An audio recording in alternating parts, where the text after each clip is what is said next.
विद्यार्थी मित्रांनो, संख्या मालिका चाचणी क्रमांक 15 मधील आपला पहिला प्रश्न आहे 3, 19, 41, 71, 111 पुढे प्रश्नचिन्ह आहे आणि प्रश्नचिन्हाच्या जागी दिलेल्या पर्याय 152, 163, 171, 153 यापैकी योग्य पर्याय येणार आहे। म्हणजे संख्या मालिका या घटकावर आधारित प्रश्न सोडवताना आपल्याला नेमक्या कुठल्या युक्त्या लागू कराव्या लागतात त्यातली एक युक्ती आपण इथं बघूया। जर आपण संख्या मालिकेचं नीट निरीक्षण केलं तर संख्या मालिका ही वाढत जाणारी संख्या मालिका आहे, इन्क्रीजिंग आहे आणि मग यातली वाढ आपल्याला पहिल्यांदा बघावी लागेल।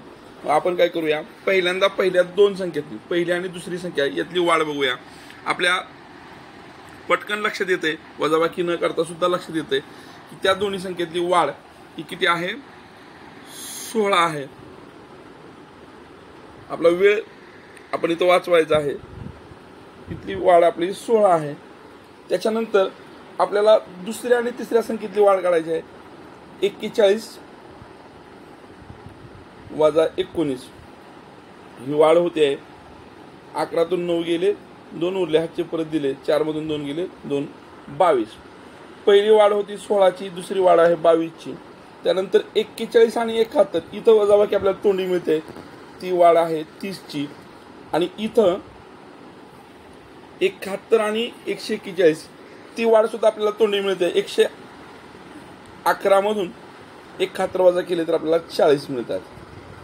आता इथं आपल्या लक्षात येत नाही किंवा नेमकं पुढची संख्या काय येईल, पण वाढीकडे जर बघितलं आपण 16 आणि 22 म्हणजे पहिल्या दोन संख्येमध्ये 16चा फरक आहे, दुसऱ्या दोन संख्येमध्ये 22चा फरक आहे, नंतरच्या पुढे तो फरक 30चा झाला आहे, पुढे तो फरक 40चा झाला आहे। आता हा जो फरक आहे किंवा ही जी वाढ आहे त्याच्यामध्ये एक निश्चित क्रम आहे, तो बघूया आपण। पहिल्या फरकामध्ये फरक 6चा आहे, दुसऱ्या फरकामध्ये फरक 8चा आहे, तिसऱ्या फरकामध्ये फरक 10चा आहे। म्हणजे पुढचा जो फरक असणार आहे फरकामधला फरक तो 12चा असणार आहे आणि मग हा फरकातला फरक 12चा असणार आहे। म्हणजे 40 अधिक 12 52 झाले आणि मग 111 हे 40 पुढे जाणार आहे आणि त्याच्यामध्ये हा फरक 12 मिसळायचा आपल्याला, तो 52 झाला आणि मग 111 मध्ये जर आपण 52 मिसळले तर आपल्याला 163 ही संख्या मिळते, पर्याय क्रमांक 2।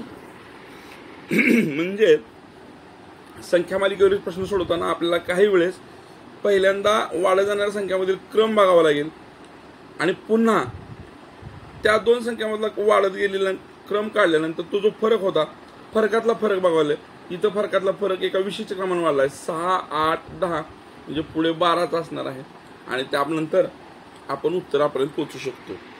या पद्धतीने आपण पहिल्या प्रश्नाचं उत्तर काढतोय।